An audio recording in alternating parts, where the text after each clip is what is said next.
The desert at night has a strange way of getting under your skin. The stillness, the vastness.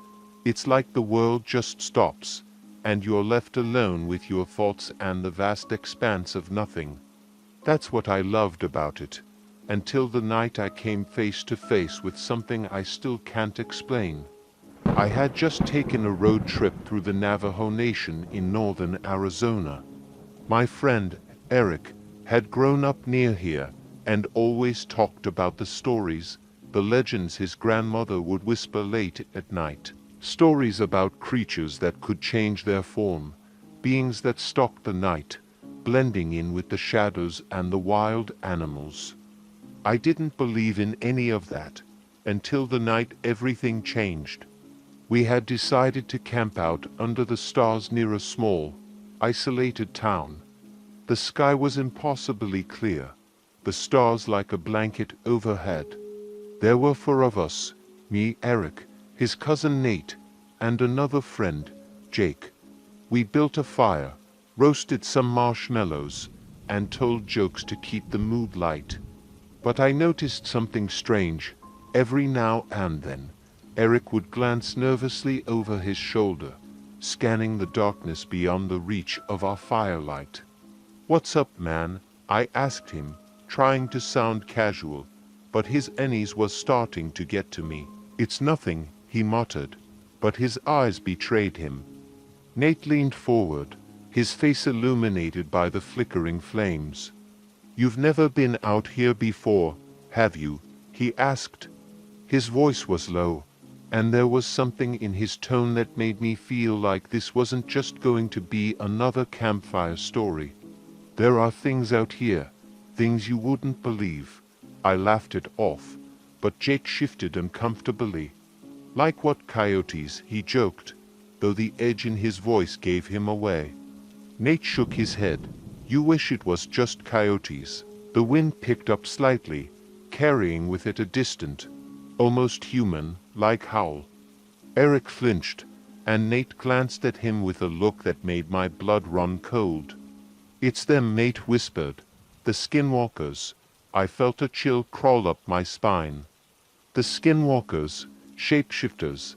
I had heard the stories, but like any rational person, I dismissed them as myths. Old tales to keep kids from wandering too far into the desert. But the look on Eric's face told me that to him, this was no myth. "You're joking, right?" I asked, trying to lighten the mood. "There's no such thing." Eric didn't smile. "I wish I was." The fire crackled loudly as if responding to the tension in the air. The desert, usually full of the sounds of crickets and the occasional distant coyote, had gone eerily silent. All we could hear was the wind and the crackling of the flames.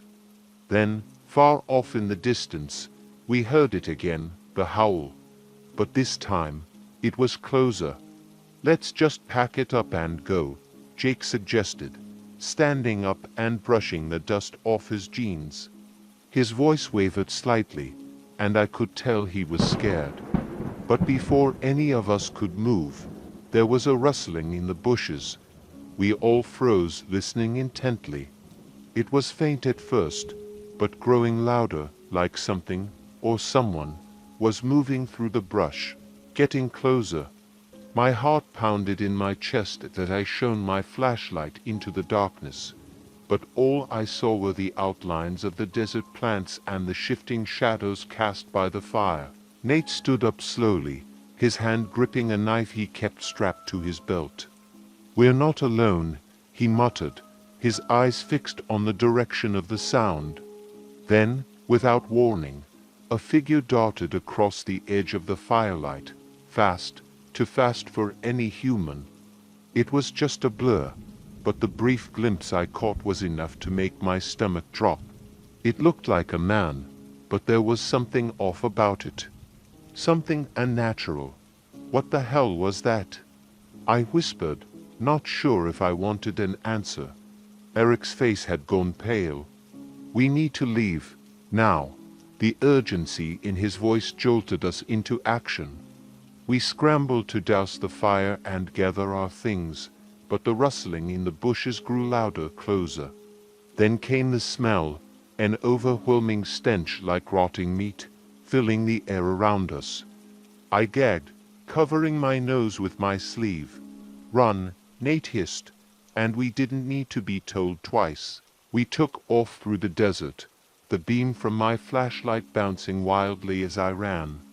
The ground was uneven, and I stumbled more than once, barely managing to stay on my feet. Behind us, I could hear the heavy footfalls of something chasing us, something faster than any of us. I dared to glance over my shoulder and immediately wished I hadn't. There it was, running on all fours, but its shape shifted as it moved, sometimes upright, sometimes down like an animal. Its eyes, glowing in the darkness, were fixed on us. We reached the truck, and I practically dove into the passenger seat while Eric fumbled with the keys. The engine roared to life, and we peeled out of there, the tires kicking up dust as we sped down the narrow dirt road.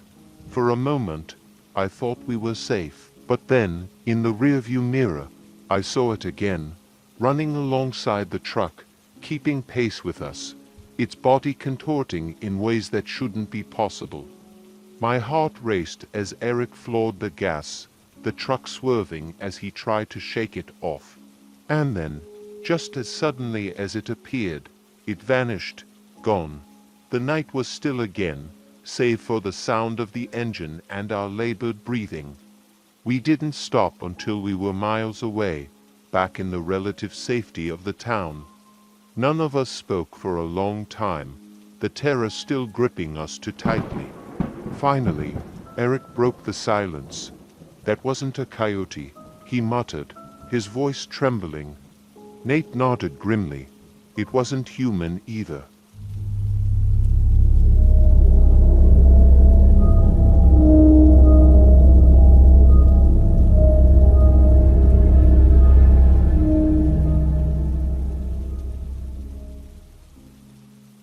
The desert's harsh beauty had always drawn me in. I found solace in the desolate expanses of rocky terrain, where the wind whispered ancient secrets. When my friends and I planned a camping trip to Broken Ridge, a remote canyon area near the Navajo Nation, we expected nothing more than a peaceful escape from the city. We had no idea that the land we were about to tread on held a darker history, one steeped in blood, curses, and a terror that I now wish I could forget. There were four of us, me, my best friend Marcus, his girlfriend Lily, and our mutual friend Dan. We arrived at Broken Ridge in the late afternoon, the golden hour painting the landscape in warm hues of orange and red. It was breathtaking, majestic rock formations stretched out for miles, and the endless sky overhead seemed to go on forever. We found a secluded spot by the edge of the canyon and set up camp. The feeling of isolation was both calming and unsettling. There was no cell service, no other campers, just us and the vast wilderness. As the sun dipped below the horizon, the air grew chilly, and the vibrant colors of the landscape faded into shades of gray and black. We built a fire, and the flickering flames cast long shadows against the rock walls. The conversation flowed easily at first, jokes, stories, the usual banter of friends who had known each other for years. But as the night deepened and the stars came out, an uneasy silence settled over us. It was as if the land itself was holding its breath. "I read somewhere that this place is supposed to be haunted," Dan said, breaking the silence. He was always the one to bring up weird facts or spooky stories, and this time was no different. Lily rolled her eyes. "Haunted by what? Cowboys? Ghost miners?" Dan shook his head. "No, not ghosts. Skinwalkers." The word hung in the air like a dark cloud. Even though we'd all heard the term before, none of us really understood what it meant. Marcus, always the skeptic, scoffed. "Skinwalkers? You mean like werewolves or something? Marcus asked, laughing as he poked at the fire with a stick. Dan shook his head again, more seriously this time. No, they're supposed to be Navajo witches, shamans who turn into animals, wolves, coyotes, anything really. They use dark magic. The Navajo are superstitious about this place because it's said to be cursed land. People have disappeared out here. That's just a story, Marcus said dismissively. Come on, it's a wide, open desert. If anyone disappeared, it's probably because they weren't prepared. Dehydration, getting lost, not because of some mythical creature, but something in Dan's expression told me he wasn't kidding. I'm just saying, it's not a joke to the locals. They don't come here. We laughed it off, but I couldn't shake the feeling that something was watching us. The desert, which had seemed so inviting during the day, now felt hostile, as if the darkness itself had eyes. The howling wind, which had been soothing earlier, now sounded like distant cries. After we finished eating and chatting, we decided to turn in for the night. Our tents were pitched close together, and the fire was still burning when we zipped ourselves in, cocooned in our sleeping bags. I lay there for a while, listening to the wind rustling through the sparse desert brush, trying to fall asleep. But the uneasy feeling wouldn't leave me. Somewhere in the distance, a coyote howled. At first, I thought nothing of it. Coyotes were common in this part of the desert, and their howls were part of the nighttime ambience. But then I heard something else, a sound that made my blood run cold. It was a low, guttural growl, followed by a strange, high-pitched yelp. It didn't sound like any animal I had ever heard. My heart pounded in my chest as I listened, trying to figure out what it was. The sound came again, closer this time. I heard footsteps, soft at first, then heavier, like something was moving quickly through the brush. I sat up in my sleeping bag, straining to hear over the wind. The footsteps stopped, and for a moment, all was silent. Then I heard a rustling right outside my tent. Marcus, I whispered, thinking it might be one of my friends messing with me. There was no answer. The rustling grew louder, like something, or someone, was circling the tent. I unzipped the flap just enough to peek out. The fire had died down to glowing embers, casting faint light around the campsite.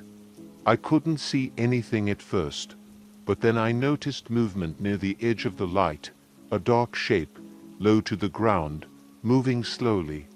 My heart raced as I watched, frozen in place. It looked like a large dog or coyote, but there was something wrong with it. Its movements were jerky, unnatural, as if it didn't belong in its own skin.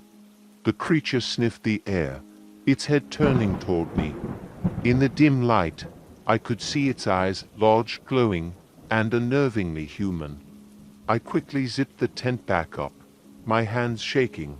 I tried to convince myself it was just a coyote, maybe rabid or injured, but deep down, I knew it wasn't. I lay back down, pulling my sleeping bag over my head like a child hiding from monsters.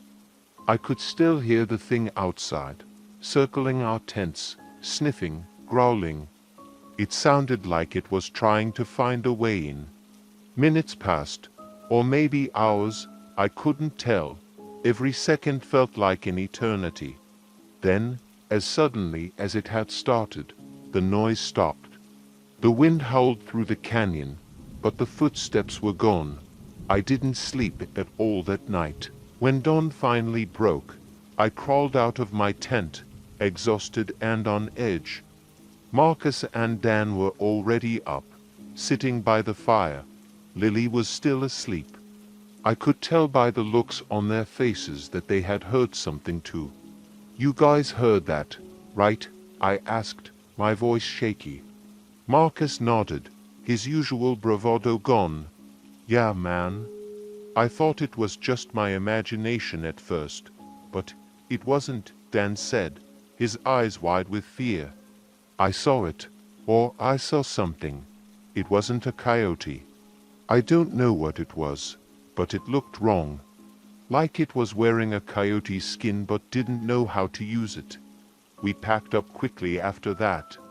None of us wanted to stick around longer than necessary. The hike back to the car was silent, except for the occasional glance over our shoulders. We couldn't shake the feeling that we were being watched. When we finally reached the car, I felt a wave of relief wash over me. We drove away from Broken Ridge without looking back, but the feeling of being watched never left. Even now, as I sit in the safety of my apartment, far from the desert, I can still hear the growling in my nightmares. I can still see those glowing, human eyes staring at me from the darkness. I've read about skinwalkers since that night. I've learned that they can take the form of animals, but they're not truly animals. There's something else, something much worse. I don't know if what we encountered was a skinwalker, but I do know this: the desert is full of secrets, and some of them are better left undiscovered.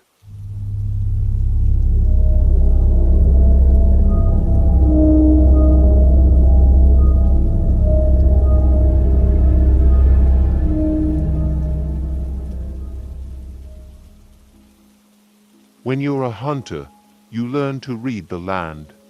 Every broken twig, every ripple in the stream tells a story. I've hunted for years in the rugged mountains of Wyoming, where the air is thin, the wilderness stretches endlessly, and the creatures you pursue are as wild as the land itself. But nothing could have prepared me for what I encountered that cold autumn night. It started like any other hunting trip. My buddy, Jake, and I had decided to spend a weekend up in the Bighorn Mountains, where we'd heard rumors of elk herds moving through. The crisp air was perfect for hunting, and the dense pine forests and rocky terrain provided the kind of challenge we thrived on. We'd been up there plenty of times before, but this time felt different, though I couldn't put my finger on why. We set up camp near a small clearing just below the tree line. The spot was secluded, surrounded by towering pines that blocked the wind. As the sun began to set, casting long shadows across the forest floor, we lit a fire and started preparing dinner. The warmth of the flames and the smell of cooking meat made the cold evening air feel less biting. "So, what do you think our chances are tomorrow?" Jake asked, stirring the pot of stew. "Pretty good, I'd say," I replied, looking up at the sky. The stars were beginning to appear, twinkling against the inky blackness. I heard the herds were moving down from the higher elevations. We should hit some good trails in the morning. We ate in relative silence after that, enjoying the peace that only the wilderness could offer. The crackling fire, the distant sound of wind through the trees, and the occasional rustling of nocturnal creatures made for a serene atmosphere. But as the fire burned low and we started to settle into our tents, that peacefulness gave way to something else, a feeling of being watched. It crept up on me slowly, like the way the cold seeps into your bones after sitting outside too long. At first, I thought it was just the usual unease that comes with being out in the middle of nowhere. But this was different. It was sharper, more immediate. "Jake," I whispered, sitting up in my tent. "You feel that?" There was a pause before he answered. "Yeah, thought it was just me." I unzipped my tent and stepped out into the clearing. The fire had burned down to embers, casting a faint glow around the campsite. The trees loomed tall and dark, their branches swaying gently in the wind. I scanned the tree line, but there was nothing out of the ordinary. No movement, no sound, just the eerie stillness of the night. "We're probably just spooking ourselves," Jake said, joining me by the fire. "It's late. We're tired." "Maybe," I muttered, though I wasn't convinced. We stood there for a while, listening to the sounds of the forest. The usual chorus of insects and distant animal calls was strangely absent. It was as if the entire forest had gone silent, holding its breath.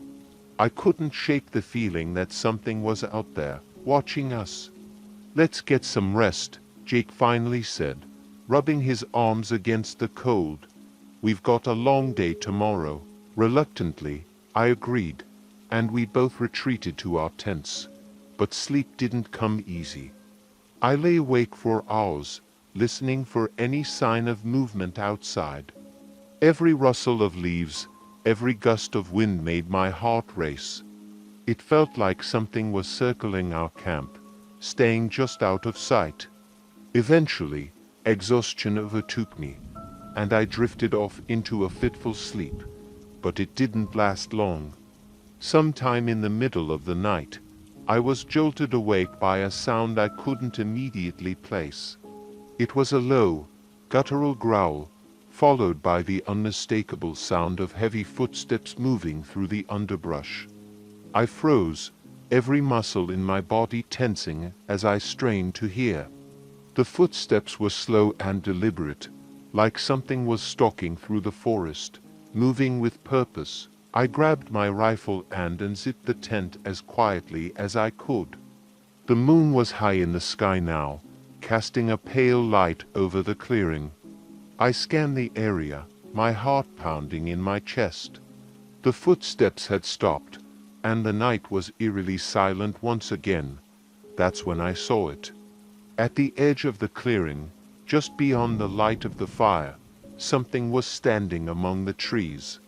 It was tall, much taller than any man, and it had the shape of a large animal, a wolf maybe, or a bear. But it wasn't like any creature I had ever seen before. Its limbs were too long, its posture too unnatural. It stood on two legs, hunched over, with eyes that gleamed unnaturally in the moonlight. For a moment, I couldn't move. I just stood there, staring at the thing as it watched me from the shadows. My mind raced, trying to make sense of what I was seeing. Was it a bear? No, it couldn't be. Bears don't move like that, and they certainly don't stand on two legs for that long. The creature tilted its head, as if it was studying me, and I felt a chill run down my spine. This thing, whatever it was, wasn't an animal. It was something else, something far more dangerous. "Jake," I hissed, barely able to keep my voice steady. "Get out here. Now." Jake stumbled out of his tent, rifle in hand, and followed my gaze. His eyes widened in shock as he saw the creature standing at the edge of the clearing. "What the hell is that?" he whispered, his voice trembling. "I don't know," I replied, my grip tightening on my rifle. "But it's not friendly." For what felt like an eternity, we stood there, locked in a silent standoff with the creature. It didn't move, and neither did we. My mind raced with thoughts of what to do. Should we shoot it, try to scare it off? But something told me that shooting it might not be the best idea. This thing didn't seem like it would go down easily. Then, without warning, the creature let out a low, rumbling growl that seemed to vibrate through the air. It took a slow step forward, its eyes never leaving ours. "Back up," I whispered to Jake, my heart pounding in my chest. We slowly retreated toward the fire, our rifles raised, ready to shoot if it came any closer. The creature took another step, then another, its movements slow and deliberate, like a predator stalking its prey. And then, just as suddenly as it had appeared, it stopped. It tilted its head again, as if listening to something we couldn't hear. For a moment it stood there, motionless, and then, with a final growl, it turned and disappeared into the trees, melting into the shadows as if it had never been there at all. We didn't sleep for the rest of the night. As soon as the first light of dawn broke over the mountains, we packed up our camp and hiked out of there as fast as we could. Neither of us spoke much during the hike back to the truck. We didn't need to. The fear in our eyes said it all. By the time we reached the truck, the sun was high in the sky, and the feeling of being watched had faded. But the memory of that night stayed with us, and it still haunts me to this day. I've been back to the Bighorn Mountains since then, but I never camp in that area anymore. Whatever we encountered that night wasn't an animal. It wasn't human either. I don't know what it was, but I know one thing for sure. There are things in the wilderness that can't be explained, things that don't belong in our world. And sometimes, when the moon is high and the wind is still, those things come out to hunt.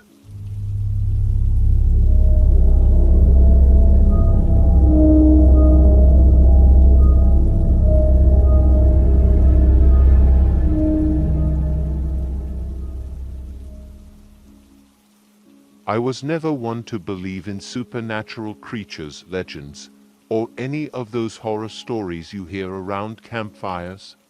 I was a practical man, born and raised in the rural Midwest, where the only things you had to worry about were the weather, wild animals, and running out of fuel during a long drive. I worked as a trucker, hauling loads across the country, often through some of the most remote stretches of highway you could imagine. The isolation, the miles of open road, they never bothered me. I had seen it all, or so I thought. One night, I was driving a route through the desolate backroads of Wyoming, heading towards Salt Lake City. The sky was clear, the moon was full, and the air was crisp and cold, the kind that seeps through the cracks of your truck no matter how high you crank the heat. I was a few hours from my destination, cruising along a lonely stretch of highway that cut through a dense, sprawling forest. There wasn't another vehicle in sight, just me and the long, empty road ahead. I had been on the road for hours, my eyes starting to blur as the rhythmic hum of the engine lulled me into a sort of trance. I turned up the radio, hoping some music would help keep me alert, but the static was overwhelming, drowning out any station I tried to tune in. Typical. Out in the middle of nowhere, reception was always a gamble. As I continued driving, something caught my eye in the rearview mirror, a shadowy figure darting across the road behind me. It was fast, too fast for me to make out what it was, but my gut clenched. At first, I thought it was just a trick of the light, maybe some animal crossing the highway. But then I saw it again, this time closer, almost alongside my truck, moving impossibly quick for anything that should have been on foot. I glanced out the window, trying to get a better look, but whatever it was had disappeared into the dense forest beside the road. I shrugged it off, convincing myself that it was probably just a deer or a coyote, nothing more. I had driven through these parts enough to know the kind of wildlife that roamed around at night. But then the noise started. It began as a soft scratching sound, barely audible over the rumble of the truck's engine, like something was scraping against the side of the rig.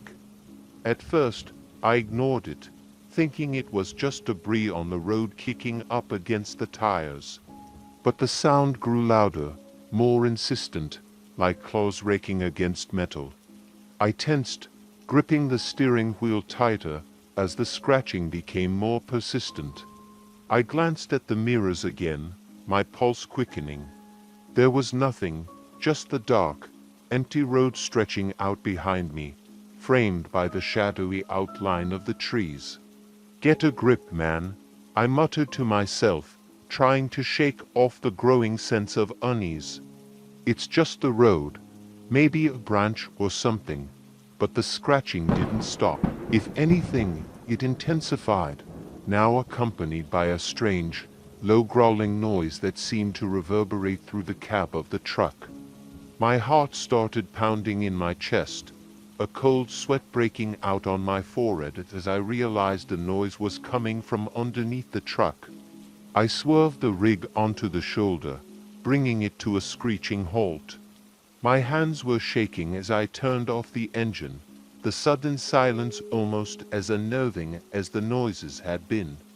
I sat there for a moment, breathing heavily, trying to calm myself down. Maybe I was just tired, my mind playing tricks on me. Long hours on the road can do that to you. Reluctantly, I grabbed a flashlight from the glove compartment and stepped out of the cab. The night air was biting, sharp against my skin, and the forest around me seemed unnaturally still, as if the trees themselves were holding their breath. I walked around to the front of the truck, shining the beam of light underneath. There was nothing, no branches, no debris, nothing that could have caused the sounds I had heard. I exhaled slowly, a mixture of relief and confusion washing over me.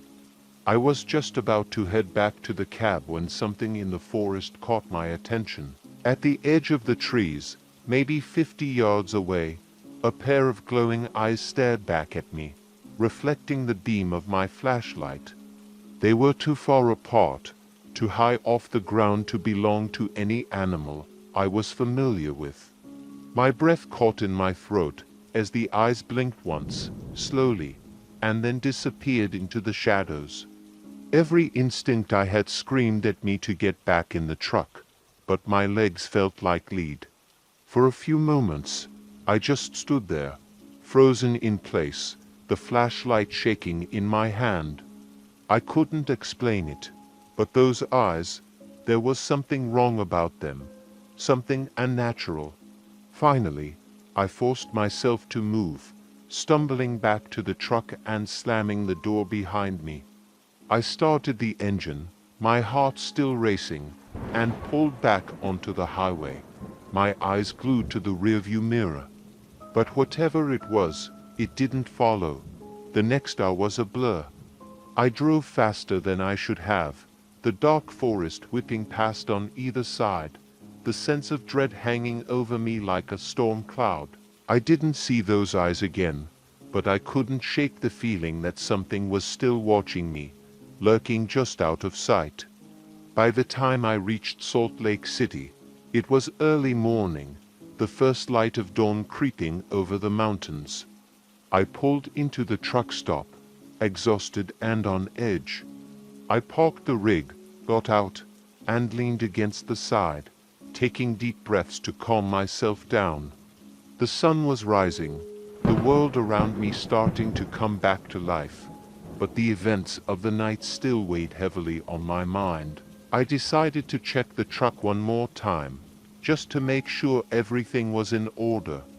I walked around to the front, inspecting the grille, the tires, the undercarriage.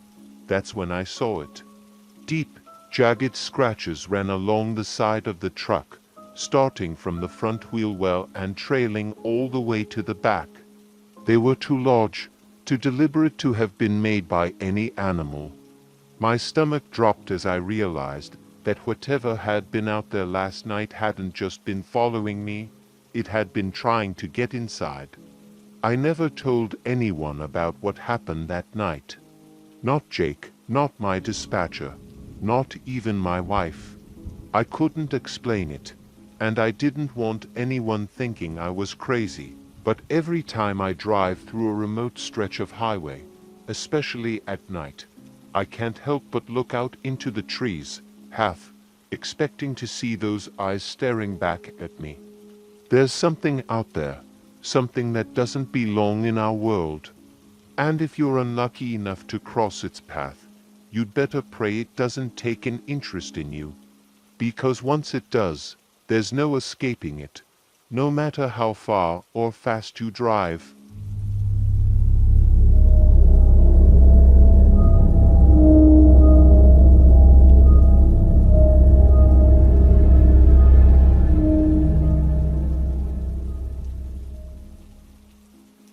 I've been driving trucks for the better part of 15 years, and in all that time, I've experienced more than my fair share of strange occurrences on the road.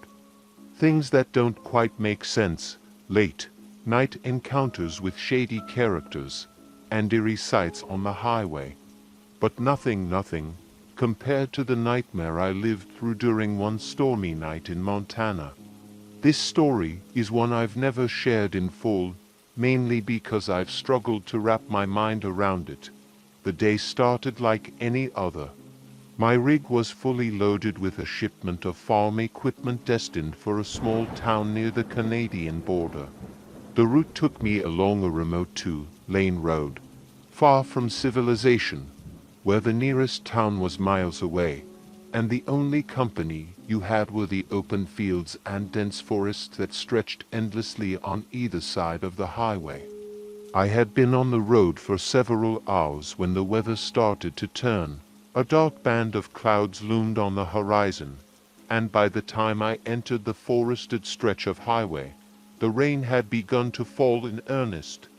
It was a torrential downpour, the kind where your wipers work overtime just to keep your windshield clear for a few seconds. Thunder rumbled ominously in the distance, and the occasional flash of lightning illuminated the desolate road ahead. As I drove deeper into the storm, I couldn't help but feel a growing sense of unease. The trees lining the road were tall and oppressive, their thick branches weaving together to form a canopy that blocked out the little light that filtered through the storm. It felt like I was driving through a tunnel of darkness, with the only sign of life being the rhythmic thrum of the rain against the roof of the cab. Hours passed, and the storm showed no signs of letting up. My eyes were glued to the road, trying to avoid the worst of the puddles and potholes, when I saw something in the distance. At first, it looked like a large animal standing in the middle of the road. I slowed down, squinting through the rain, but as I drew closer, I realized it wasn't an animal at all. It was a man. He was standing dead center in the road, drenched from head to toe, wearing what appeared to be old, tattered clothing. His face was obscured by the shadow of his hood, but I could see his eyes gleaming in the reflection of my headlights. He didn't move, he just stood there, staring at my truck as I brought it to a crawl. Instinctively, I reached for the horn and blared it, expecting the man to jump out of the way. But he didn't. He just stood there, unflinching. I had no choice but to come to a complete stop, my heart hammering in my chest as I peered out into the storm, trying to get a better look at him.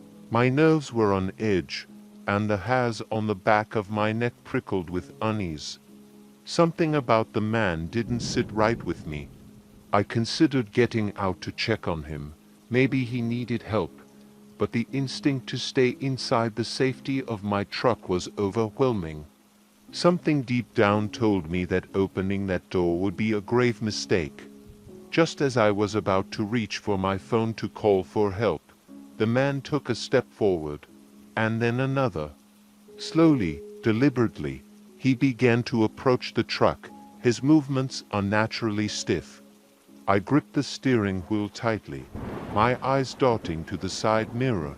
There was no one else on the road, no other headlights, no other sign of life except for this man. My pulse quickened, and I shifted the truck into reverse, ready to back away from this bizarre encounter. But as soon as I moved, the man stopped in his tracks, lifting his head ever so slightly. I caught a glimpse of his face, a pale, sickly complexion, with eyes that seemed hollow and vacant. I don't know why, but seeing his face sent a jolt of fear through me like nothing I'd ever felt before. I slammed my foot on the gas, swerving the truck hard to the right and barreling off the road onto the muddy shoulder. The wheels spun for a moment before catching traction, and I sped down the highway, my heart pounding in my ears. I didn't look back. I couldn't. All I could think about was getting as far away from that man as possible. My rational mind told me it was just some deranged vagrant or someone stranded in the storm. But something in my gut told me there was more to it than that. The look in his eyes, the emptiness, it was like staring into a void. The rain continued to pour, and the storm grew more intense. The wind howled through the trees, bending them sideways, and lightning lit up the sky in blinding flashes. I gripped the wheel with white knuckles, my eyes fixed on the road ahead, trying to put as much distance between myself and whatever that thing was. As I rounded a bend in the road, I spotted a small gas station up ahead, its flickering neon sign barely visible through the rain. It was one of those old, run-down places you only find in the middle of nowhere.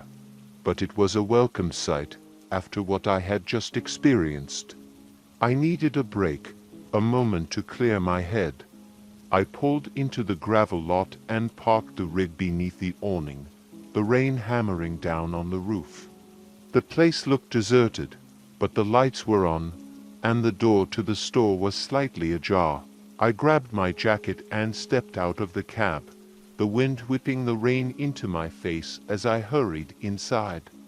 The gas station was as dilapidated as I had expected. Shelves of old, dusty snacks, a flickering TV in the corner, and a faint smell of stale coffee hanging in the air. The only other person in the place was an old man sitting behind the counter, reading a newspaper. He glanced up as I entered, his eyes narrowing slightly. "Rough night out there, ain't it?" he muttered, folding his newspaper and setting it aside. "Yeah," I replied, my voice shaky. "You could say that." I grabbed a bottle of water from the cooler and made my way to the counter. As I fumbled for my wallet, I couldn't shake the feeling that something was off. The hairs on the back of my neck was still standing on end, and my heart hadn't stopped racing since I left the road. "You out here by yourself?"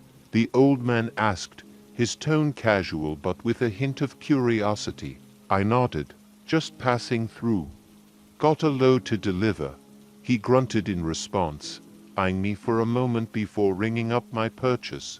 "You be careful out there. These roads ain't what they used to be." I wasn't sure what he meant by that, but I nodded politely and paid for the water. As I turned to leave, he called after me, "Storm's supposed to get worse tonight. You might want to hunker down." I paused at the door, considering his words, but I couldn't afford to stop. I had a schedule to keep, and I couldn't shake the feeling that staying put might be just as dangerous as driving through the storm. "Thanks for the advice," I said, forcing a smile. "I'll be careful." I stepped back out into the storm, the wind and rain assaulting me as I hurried back to the truck. The rig stood in the parking lot, its headlights casting long shadows across the gravel. I climbed back into the cab, slammed the door shut, and took a deep breath, trying to steady my nerves. As I started the engine, my eyes caught something in the rearview mirror. At first, I thought it was just the rain playing tricks on me, but then I saw it again, those same glowing eyes, just beyond the edge of the parking lot, watching from the tree line. My blood ran cold. Without thinking, I threw the truck into gear and peeled out of the lot, the tires kicking up gravel as I sped back onto the highway. I didn't care about the storm anymore. I didn't care about the road conditions. All I cared about was getting away from those eyes, from that man, or whatever he was. The rest of the drive was a blur. The storm raged on, and the trees seemed to close in around me, their gnarled branches reaching out like claws. Every so often, I caught glimpses of movement in the shadows, something fast, something unnatural, keeping pace with the truck. By the time I reached the outskirts of the nearest town, the storm had finally begun to let up. The rain slowed to a drizzle, and the first hints of dawn were breaking on the horizon. I pulled into a truck stop on the edge of town, exhausted and on edge, my mind racing with the events of the night. I never told anyone about what happened on that stormy night. Not my dispatcher, not my coworkers, not even my wife. I couldn't explain it, and I didn't want to sound like a lunatic. But deep down, I knew the truth. There are things out there on the roads, things that don't belong in this world. And if you're unlucky enough to cross paths with them, you might not live to tell the tale.